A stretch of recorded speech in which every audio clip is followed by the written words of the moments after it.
As we get started, before I do anything, please hold your questions regarding the new user IDs. Angela's going to give us a briefing on that.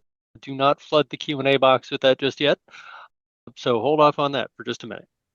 Now, with that said, good afternoon. Thank you to the March 11th, 2026 CalPADS Q&A. My name is Paul Higgins. I'm a data analyst working at CISA supporting CalPADS. Let's see. Angela, would you like to start us off by talking about the new user ID rollout? I would.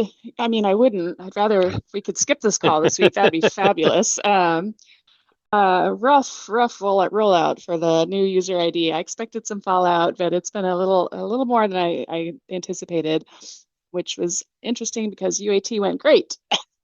We had a very successful user acceptance testing. But I'm going to go through some of the issues we've uncovered and give you kind of a status update of where we're at. And all that to say, the good news is we're not in the middle of a submission, and they had the foresight to keep the legacy login around through May. So if those of you that are experiencing problems logging in on your new account, you're always welcome to use your legacy account all the way through May 1st. So with that, I'm going to steal somebody's screen here. Maybe turn my video off because I'm going to be looking at a different screen here.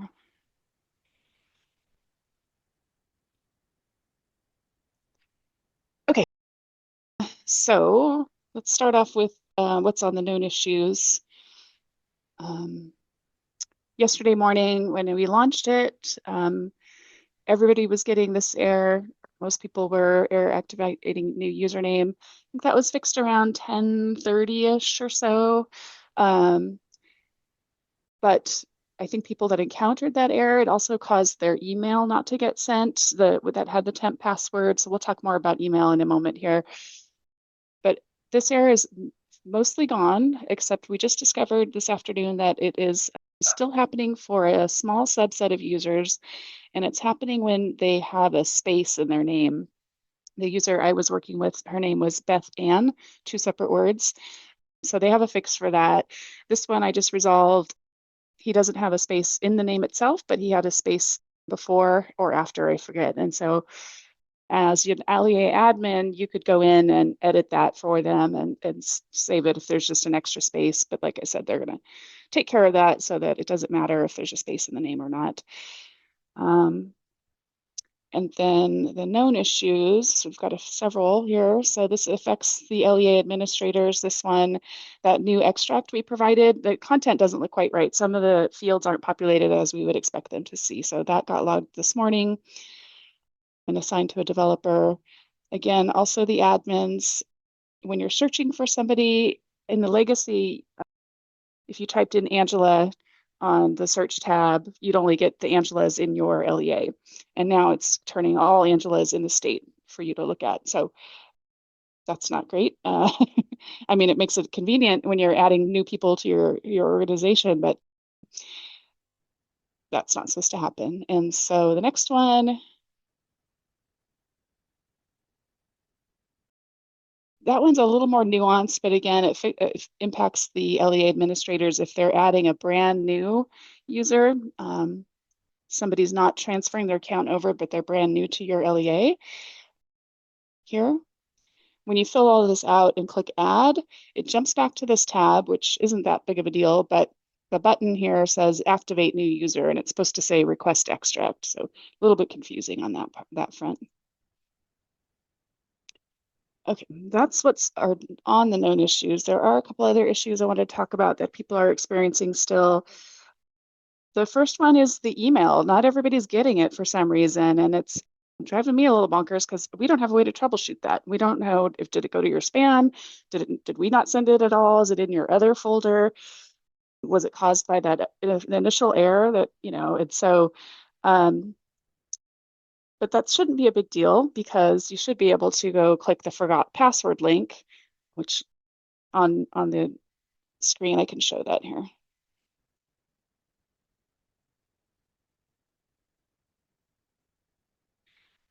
course, it's going to be slow.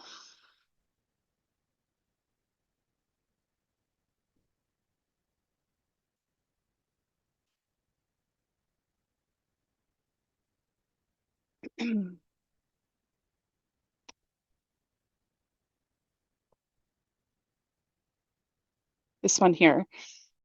This is entirely supposed to be self-service that users can always take care of. They can either request their username if they forgot that, but on this screen they can click forgot password. And we're getting a mixed bag with that. Some people it's working, it goes into kind of the Microsoft sequence, and others it's not. And we pinpointed this morning of why it's not working for some people. And I just checked with the developer, and the fix is in process right now. It's having to populate some things on that new account. And so it's taking a few seconds per user. And when he texted me, he said it was at around 700 users that had been fixed so far. So if you're having trouble with this account or this forgot password link, I would say just wait till tomorrow and try and see if that works for you. Back to this self-service business. Let me.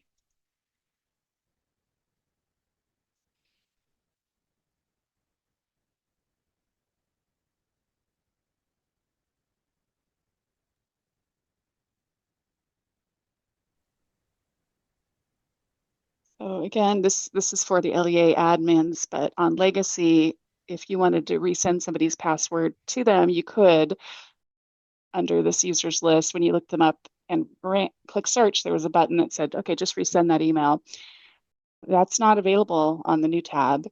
And I think what I heard from the design people was that was intentional at first because, it's all self-service. You can just use that forgot password link.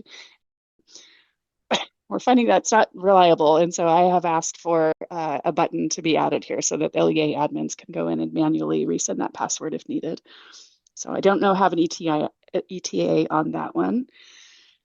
And then the last thing that I'm aware of is that, and I don't have much info on this, but the folks that are trying to log into their new username via their special education data system, like SACE or Cyrus, I think we've heard that people are having trouble with that. I was not involved. I don't think anybody from CSIS was involved with any of that setup. So I don't know if Brandy has joined us yet or if she's planning to. She might be able to speak to that. But other than that. She wasn't involved in any of that either. We were just talking about that in the SPED work group. Okay. Oh, Dominic's here. I forgot. So do you have any updates? Have you heard from anybody on that?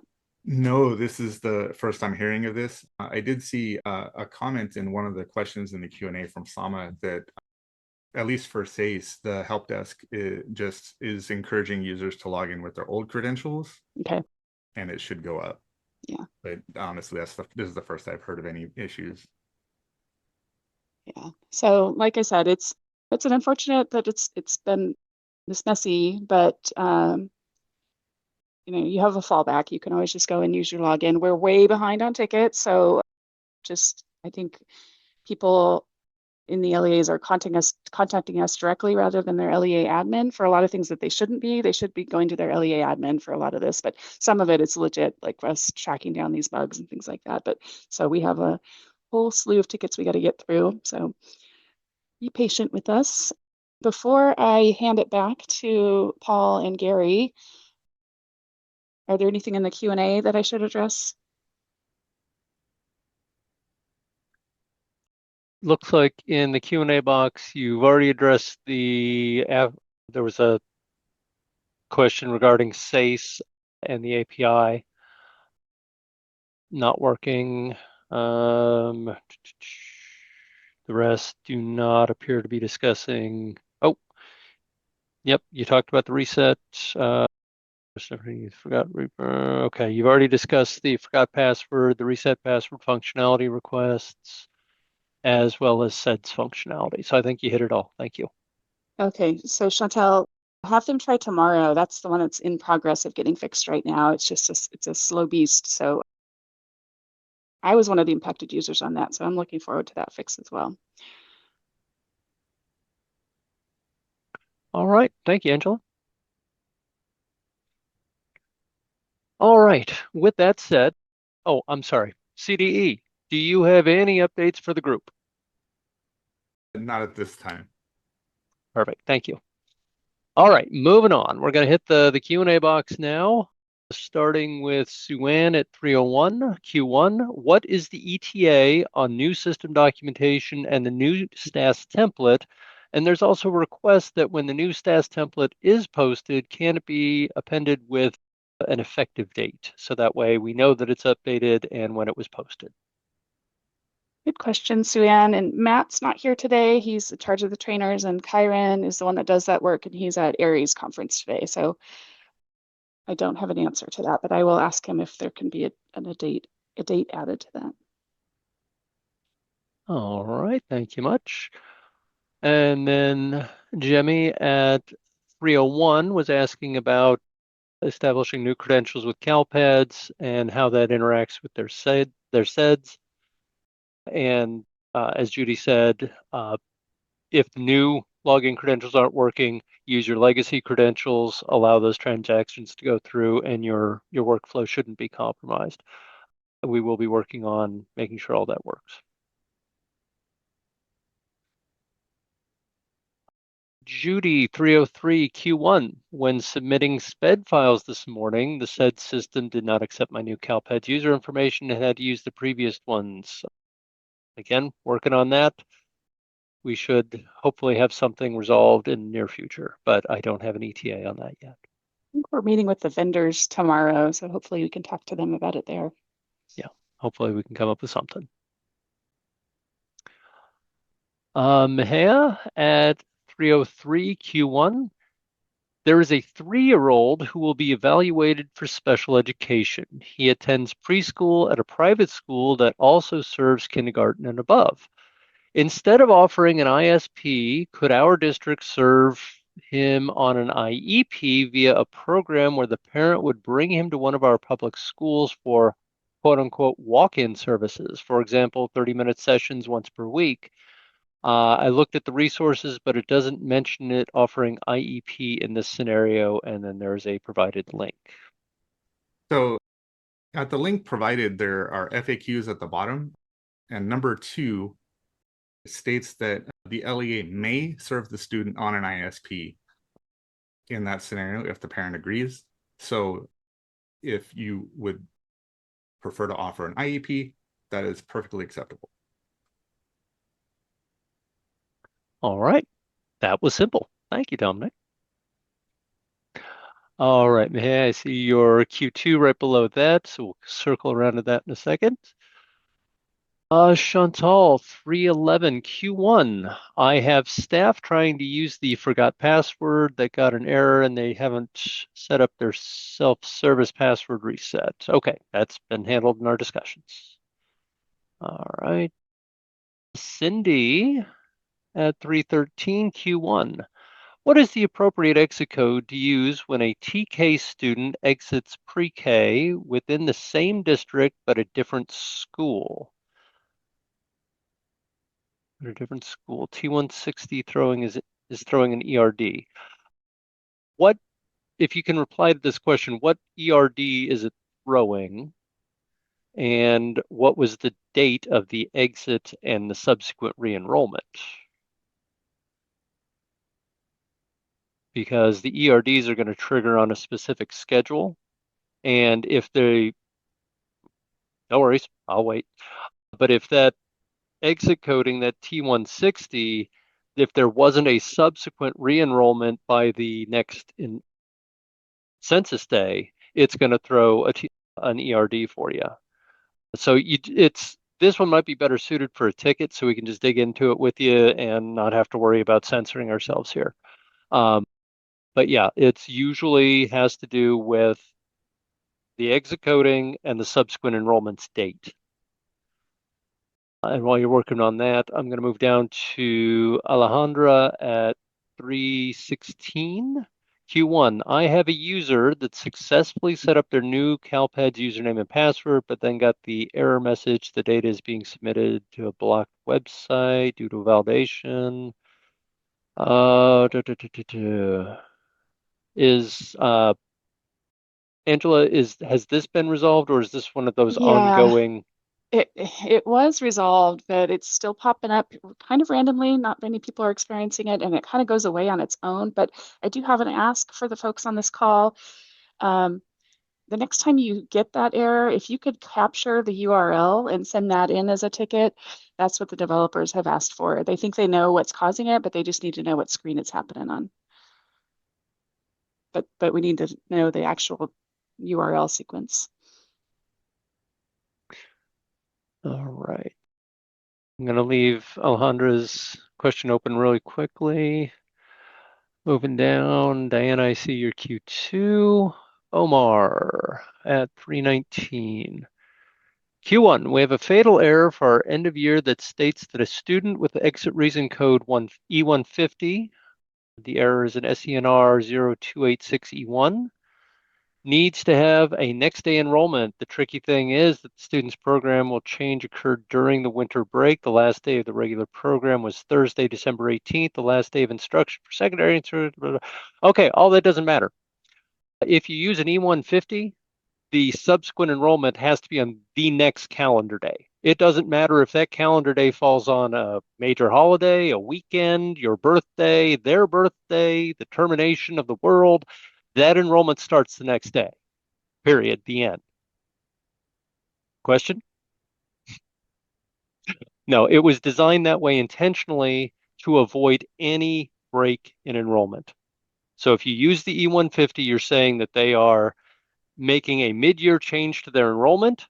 Bam, on this day it stops. The very next calendar day, regardless of the day of the week or the holiday that it falls on, that is the next enrollment start date, period, the end. So yes, if you have any continuing questions with that, we're more than happy to walk you through it, but that is the answer to that question. And if you need further assistance, I can't answer the subsequent question, which is how do I resolve this in Aries if it doesn't like the next day? Most, if not all, SIS vendors are aware of this requirement, so I'm not sure. No, all SIS, but the data in your SIS should match what's in CALPADS. So you don't want to have an enrollment date in CALPADS that doesn't match the enrollment date in your SIS, because the next time you do an SIS upload, you're going to come across with a bunch of errors. So your SIS vendor should know that this is required. And if it's glitching out on you, open a service or open a case file with them reporting that you have reported an E150 and the enrollment date needs to be the next calendar day and it is not letting you do it. Okay, because that is functionality that should work that way.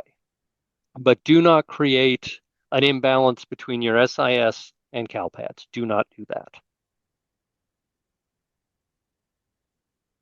All right.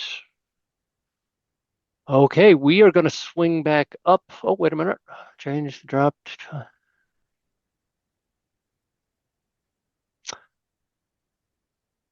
Camilla, 321 looks like you are answering a question, and I'm not sure whose. The She was answer is speaking to Omar's question. The one we were just talking about with the change in program E150. yeah.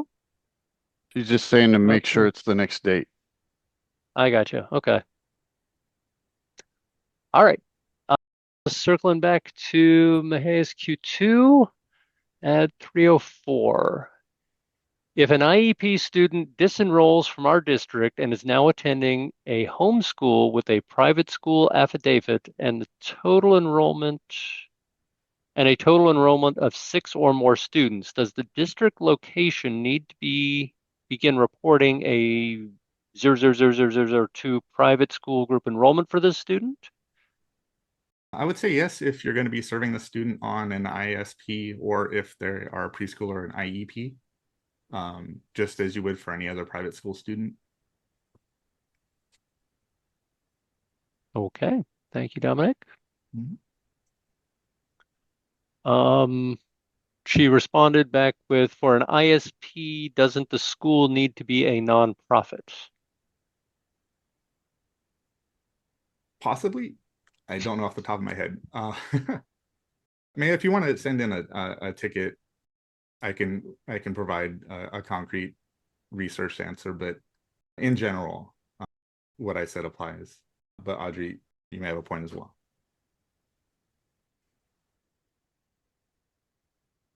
Alrighty.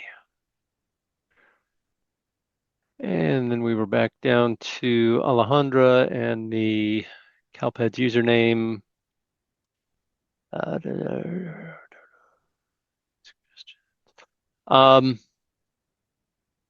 Yeah, we're still working on that one, Alejandra. The reset functionality is all being processed.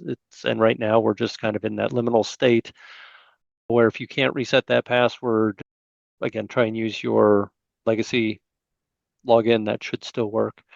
And then we should be getting all this tidied away soon.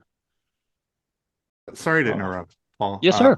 My brain turned back on, and I did realize that for a private school student to receive ISP services, it cannot be a for-profit private school. For-profit private schools are not eligible for equitable services. Thank you, Audrey, for getting my brain going again. All right. Diana 319 Q2 for end of year, is it required to report attendance recovery for this school year? If we don't, will we receive a fatal error? I believe the STAS file is being amended to include the recovery hours. And I want to say how many you're applying towards attendance. But I off the top of my head, it's been several weeks since I looked at the template. Does anybody remember the template's requirements this year with regard to the attendance recovery? I know that they're adding a couple new fields, but I don't remember if it's how many they earned, how many they're using, or whether it's just how many they're using. I don't recall off the top of my head.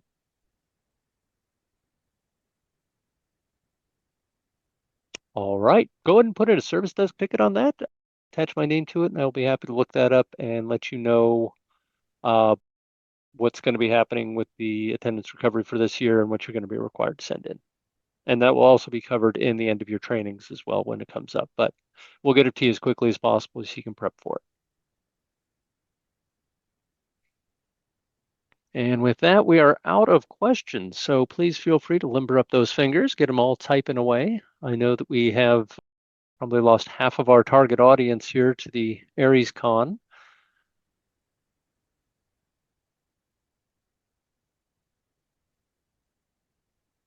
But we still have a fair amount. We got 149 people here. Okay, here we go. Eva 326 Q1 for ELOP. Does CALPADS require start and end times in the upload files?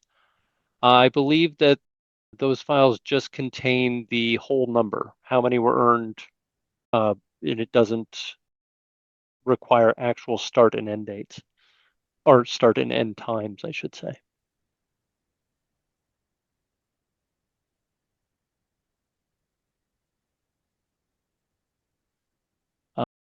Yeah, Q1, did you say required to send the AR? I thought it was optional.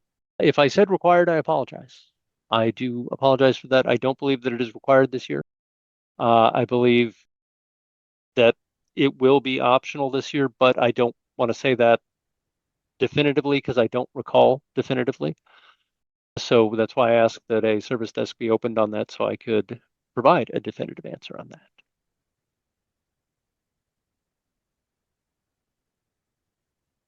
And Muddy Waters says, hello from Paul's favorite CALPADS user. Just gonna leave that one up there.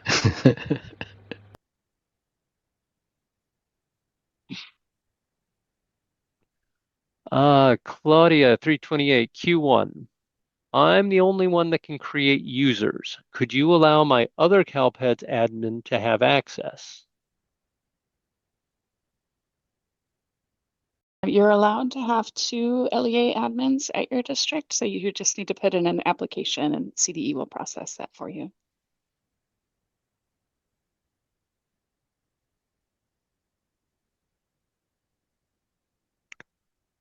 And it looks like Eva 328 Q2 for ELOP. Does CALPADS have any documentation that only total number of minutes are required in the file so I can show that to my supervisors. I'm not sure of what the documentation supports at this time. This is an evolving new process, new documentation, and I have not seen it in its totality yet, so I'm not sure what's in there yet.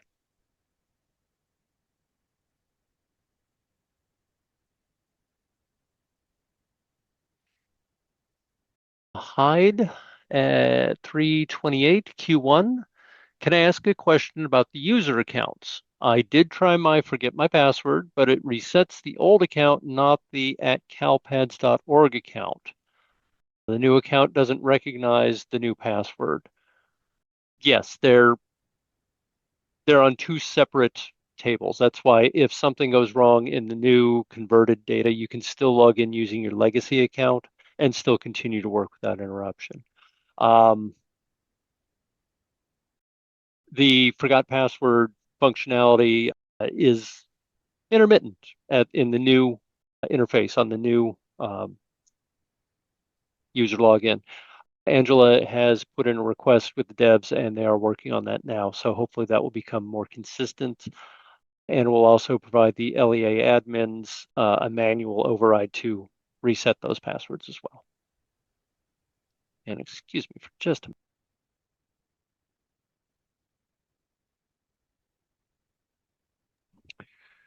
Sorry about that.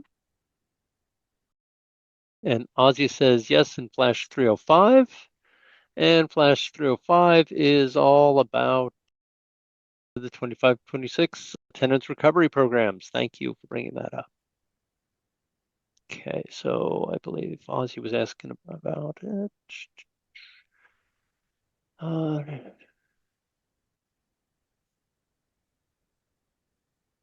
right. Flash 305 exists describing this, and I don't have it up right now, and I'm playing hell trying to read it. Let's see.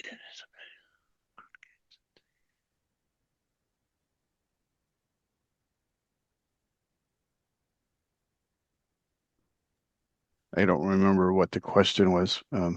It was This is the field for the attendance recovery. okay. Added. That's the one that they're adding. Okay, so what's that? Total number of days as defined by statute in the academic year, July 1 through June 30th, in which a student participated in an attendance recovery program.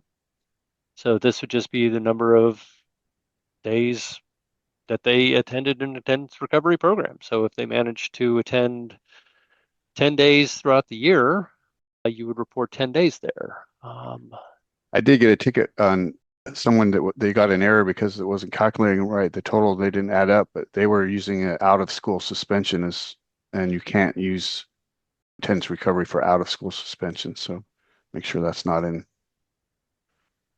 your time. Very good. And correct me if I'm wrong, but actually, I'm not even going to make a statement. I'm going to ask a question. The number, can you scroll back up just a touch to that field? For 1324, does anybody know, are we just including all the days that they earned? So if they went to 10 days and we give them that, they put in 10, but they were only had 5 qualifying absentee days, do we just put in the 5 or do we put in the 10?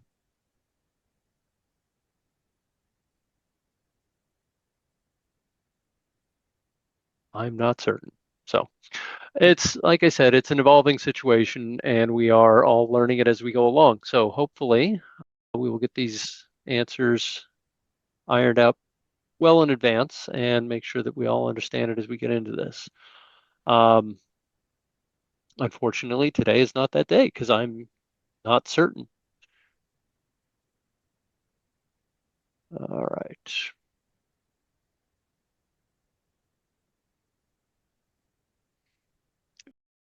Claudia, to add another LEA CalPads admin, where can I find the application? Claudia, just open a CalPads service desk request saying, I want to add insert name here as a new LEA admin. They will respond to you with the application and what to do next.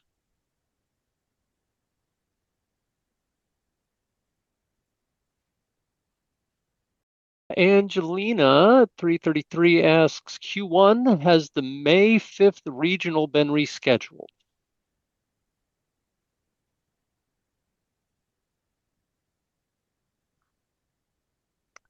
And Was there a regional, reason it was supposed to be? I don't know. I'm going to the regional updates page right now.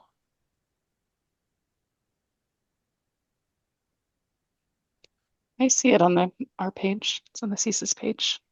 Gary, if you want to navigate there. Our Oh, regional I see. hype man is missing. Well, it's on the CALPADS regional updates meeting page. It says, please note if you have previously registered for the May 2026 CALPADS regional update meeting through this web page, you will need to re-register for the May 2026 webinars via the California School Information Services training page. What happened was during the last regional, it was split. Some people registered through the CDE webpage, some people registered through the CSIS webpage, and the people who registered through CDE weren't actually able to log in. So everybody's being told, if you registered through CDE's webpage, go to the CSIS webpage and re-register. Otherwise, you are not going to be able to get access. So if I think that that's the question you're asking on that, and I believe that's the correct answer for that. I put the link in the chat. Okie dokie. Control C. Working on it, getting there. Oh, I did already. Oh, I'm sorry. Thank you. Okay. So got that done. And Diana has a split question, Q3, skip Eva. And here's the question. Sorry, I was told that the course code 9227 college credit course other will no longer be valid for college credit courses. Do you know by chance which course code will take its place? And I believe we have an FAQ on that, don't we? That actually describes which college courses are used for that. Let's pull it up here.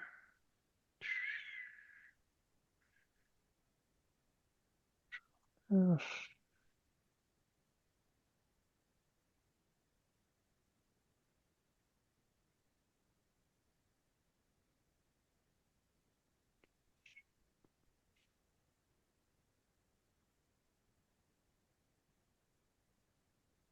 think the 9227 is still good for this year, and next year is when it's going away.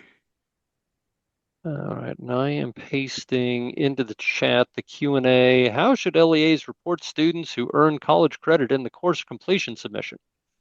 So that's the FAQ there. And the 9227 is still available for this year, but there's also all of the other courses listed in there, giving their general breakdowns. And then the 9227 is going to go away, and I don't think that there is a generic replacement for it yet. I think that they still want to try and get everybody to put it into these big buckets. So, there's world languages, history, social science, just huge buckets to throw these things into. And other didn't really seem to fit. So I think that they're trying to reclassify these to be a little bit more detailed. All right, so we're going to get rid of that. And that. All right, Eva 334 Q3 for attendance recovery. How will CalPADS identify the number of absences students have for the 25-26 school year to ensure that LEAs submit accurate data? Same way we always get it. You supply it. On that STAS record, you provide how many expected days of attendance and then how many absences they had in the various categories of excused, unexcused, suspension, non-suspension. And then we use that data as the STAS data. Yep, there you go. Rigoberto, 336 Q1. Good afternoon. Good afternoon. CalPADS, I'm sorry, good afternoon, CalPADS team. Good afternoon, Rigobert.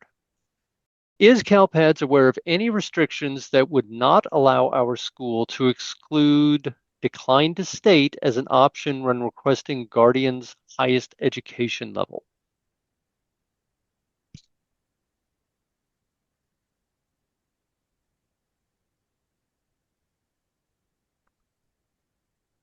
I'm not aware of any. Does anybody else on board know any? Not ringing a bell for me. Nobody seems to know, but if you want to open up a service desk ticket on, we will forward that on to CDE to make sure that they don't see a problem with that.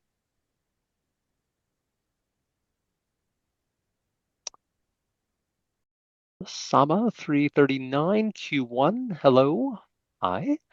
Will certification reports be live when the certification window opens on May 5th? Regular school year staff in our school leave after the end of May, which does not provide our LEA with time to make corrections. Would the extracts be helpful in this case?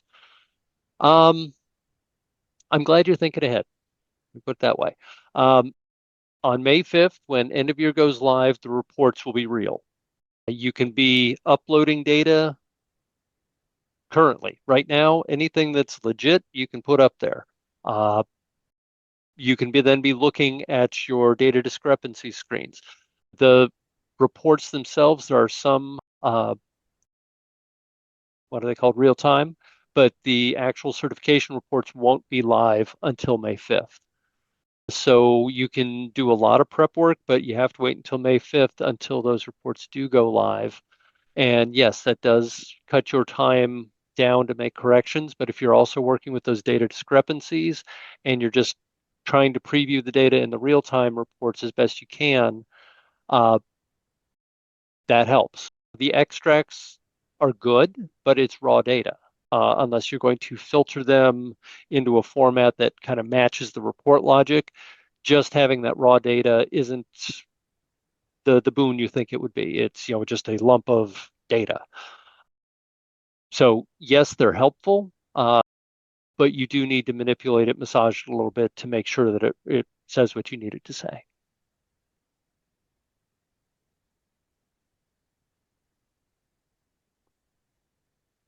All right, Amanda 339. When we close out the homeless records at the end of the year and resubmit the record for the next academic year and the student has not changed schools, will this cause us to receive an overlapping record error?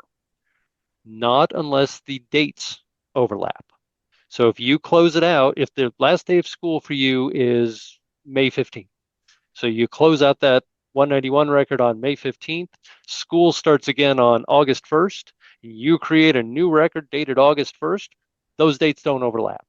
But if you submitted a date on that new record that pretended like the original record hadn't been closed or something like that, or you tried to date it the date of the closed record, yeah, you're going to have problems. But if you date it inside of your new enrollment window at the new site and no existing 191 record exists, you're going to be fine.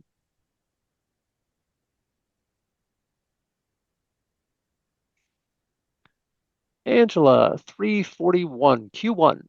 If there is an incident with multiple offenders, but only one of the offenders commits a reportable Ed Code offense, should a separate non-CalPADS reportable incident record be created for the student who did not commit a reportable offense and therefore not be reported to CalPADS? This is in relation to SIRS 0704E1, which is the missing student offense record for students with an incident result. Okay. All right. So if you're including an SSID in an incident that says that and you've assigned them a SIRS result saying that a statutory offense had been committed, they have to have that statutory offense reported. But if they do not have that statutory offense code box checked, then I believe that we're not really collecting that data.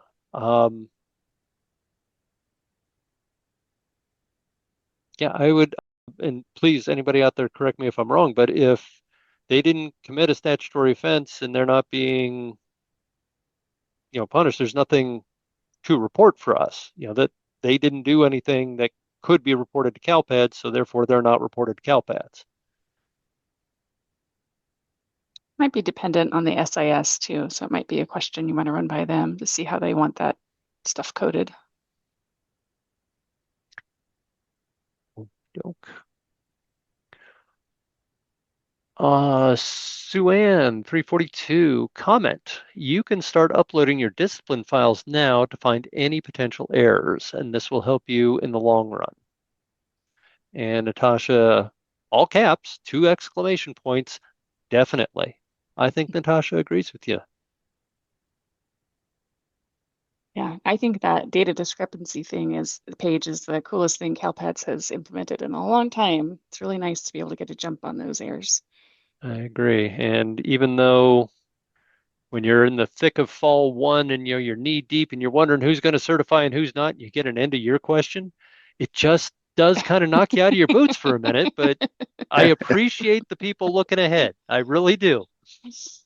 Although sometimes you can't really resolve them, because I had someone with 4,000 end of year errors, but it was because the students hadn't been exited yet, because it's like, well, it's a little early to exit the students. Yeah, some of You don't those know if errors they're don't going to really be make there, so you sense just to look at this time yeah. of year.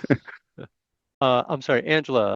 We have another question from Shelley directed at you. Q2, if there's time, would Angela please repeat the information that was shared at the beginning of the Q&A? I missed some of it. Looks like there's going to be time. I'll be happy to go through some of that again. Let me get set up here. 1 second. And I think we had quite a few people join after I went through all that. So So for I'll those of stop you that, sharing then.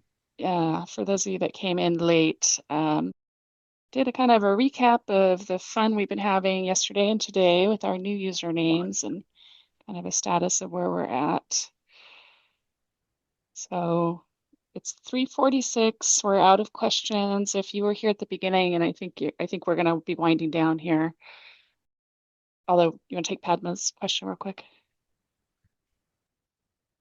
Yeah, and I'm actually not sure.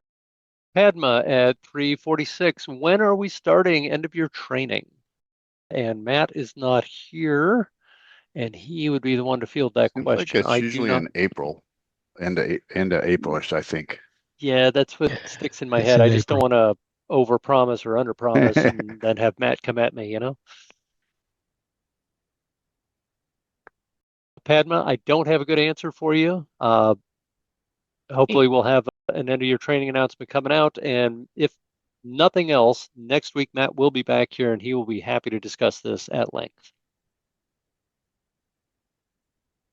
Yeah, so for those of you that were here at the beginning of the call, I think we're winding down. So I'm just, if you don't want to hear a repeat of what I went through, you're welcome to jump off and go do other things.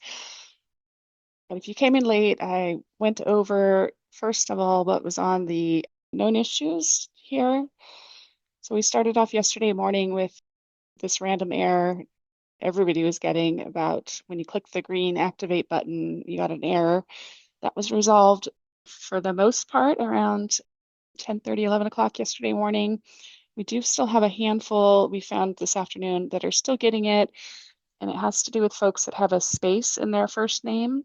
So my example, I was working with Beth Ann today, and she can't get an account because that space. So they have a fix for that coming. They said today. We'll see if they make it. They're making lots of promises to me today. We'll see how they do.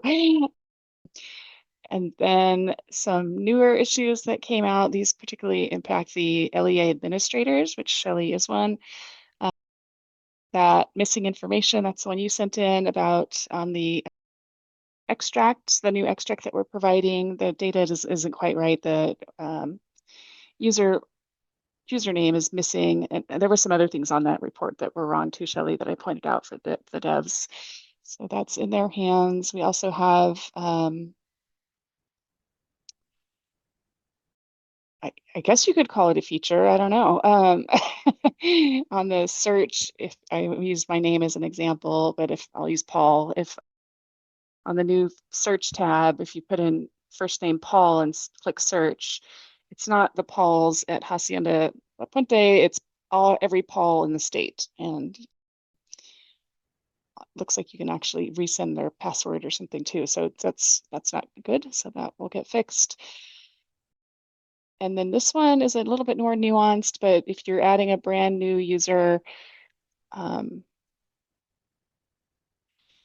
this tab here, after you fill everything out and say add new user, it jumps over to this tab. And I'm logged in as a state, so I don't have access to that request extract, but you LEA admins know that on this screen there's supposed to be an LEA extract button, but it gets replaced by the activate new user button. So just a little bit of awkwardness there. That's what that one was about. And then I talked about on this user list, on the legacy one, there's an option for LEA admins to resend the password email to their users. I've forgotten how to type. I've answered too many tickets today. But that button isn't here on the new screen because it was sort of by design, but I think it was a mistake. And so I've requested that to be changed and put that button back. The reason it was by design is this new username is meant to be entirely self-service so that the user can retrieve their username if they forgot it. They can reset their password if they forgot it. The resetting of the password, if you forgot your password, is not working for many people. It is for some, but not everybody. And we figured out this morning why that was happening. And there's a fix running in the background right now. It's slowly updating everybody's accounts that needs that update for that button to work. So by tomorrow morning, if you're an LEA admin and any of your users are saying I forgot my password, I don't know how to get it, they should be able to use that forgot password link, is what I'm told anyway. We talked about your extract bug, and then this special education data systems. People are reporting that they're having trouble logging in with their, like said, SACE and Cyrus, logging in with their new username. CSIS was not involved with that, so I don't have an update on that one, but I do believe that we are chatting with the vendors tomorrow, so hopefully we'll get an update there. And then the last one that I had forgotten at the top of the call, but Alejandro reminded me, is that there's a smattering of users that are getting this other weird error that's just a white page says there's some kind of validation error. And I had an ask for the folks on this call for that one because the developer thinks he knows what's going on with that, but he needs the URL of the page that got that error, and then he'll be able to trace that exception down. But what I've also found with that particular error is it does go away after a little while. If you kind of just step away for a little bit and come back and try to finish out what you were doing, it's gone. So it's kind of a self-healing one. And I think that was everything. It's a lot. It's been a busy couple days. Oh, and we're really behind on tickets. So if you got a ticket in with us, we're getting through them as fast as we can, but it's going to take us a while because there's quite a few of them. All right, Angela, I'm going to go back and hit some of these questions, but Kelly's question was the last one, but it's relevant to you, so I'm going to ask you to answer it now, and it reads, just an observation, but I do think it's odd that we were given the option to stay logged in, given that this is one of the reasons we are on this path is to increase security. My account doesn't even log out fully when I've been inactive for a while. Well, it's feedback. I can share that with our team. All right. So with that, I'm going to run back up here to Angelina 348 Q2 regarding end of year 1 fatal validations for homeless program annual closeout. Are we closing these records from the SIS, or are the records going to be closed automatically in CALPADS? I believe everybody was supposed to close them out themselves.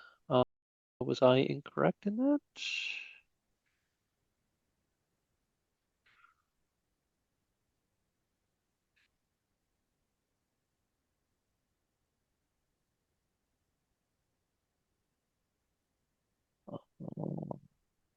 I don't think that's it. No, I think everybody is supposed to be taking care of their own. Angela, was there a fallback position that if they weren't exited, we would forcibly exit them as of 6:30 or I was something just to that effect? I was just looking. I was trying to. Heather said something about it. I was trying to check her notes on the regional, but I can't find her notes, and it's fell off my brain what she said. I don't know if anybody on this call remembers. No, I don't.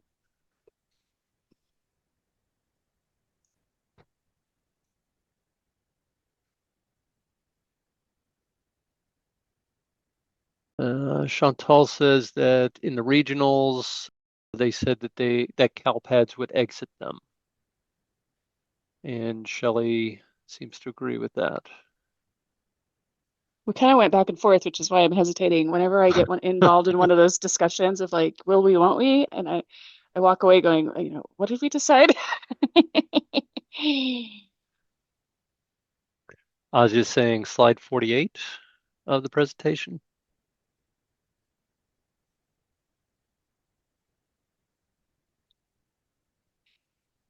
It talks about that they need to be closed, but it didn't say if we were going to do it. Yeah, there's the 3 new validations that are coming.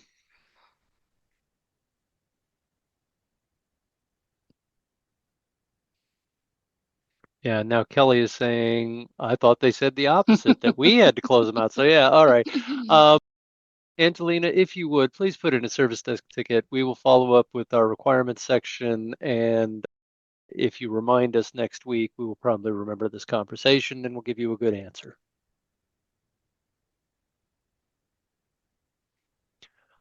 Eva 349, any updates on the LEAP file? We do. We have several vendors in our staging environment, which is our test environment, that are currently testing that. They have not reported any problems yet.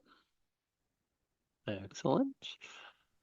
Charlene 349 Q1, we have some TK students who were enrolled for a very short period of time.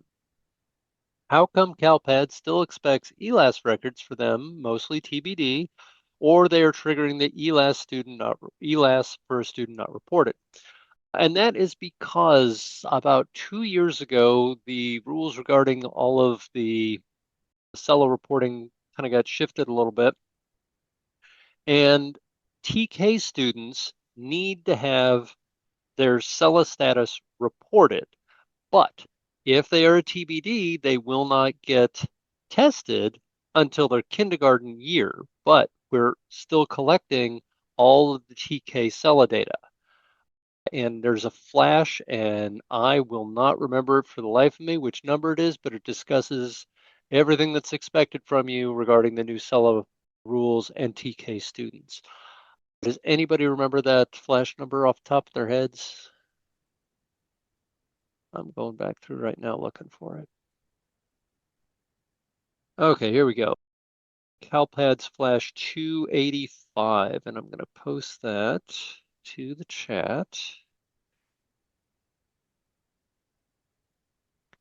All right, it is in the chat, and the 2 key points from the June 20th letter. It references a June 20th letter to school admin, school superintendents.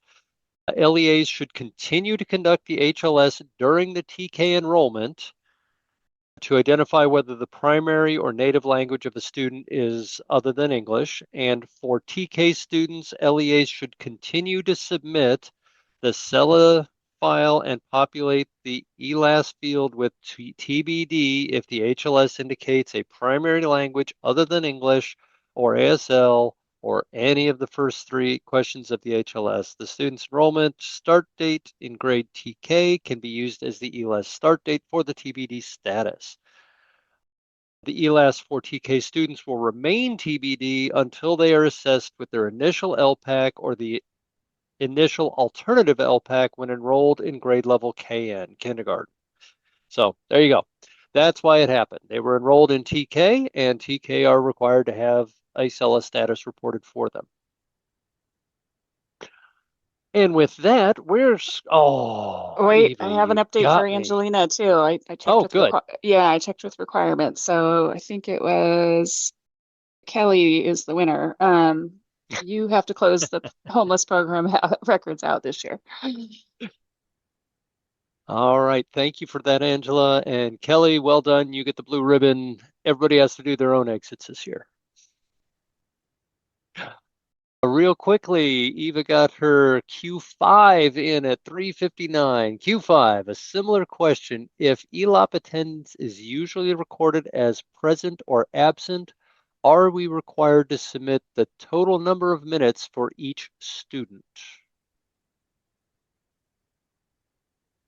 And I do not have an answer to that. I don't think we have any ELOP SMEs on this call right now. That might I need to be a think you're ticket. right.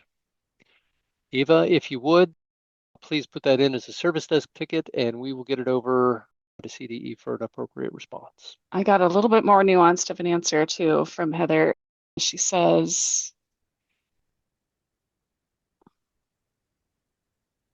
so this is regarding the homeless kids, if they are enrolled this year and have an open homeless record, the LEA needs to close them out. If the student is not enrolled this year, but they have a lingering open program out there, we'll close those out. Okay, that makes sense. All right, we have just crossed the 4 o'clock boundary. It's 4:01 and I've stolen time from you. So have a great week. If you need help between the next Q&A and now, please open a CalPADS service desk ticket and we'll get back to you as quickly as we can. Otherwise, we'll see you back here next week.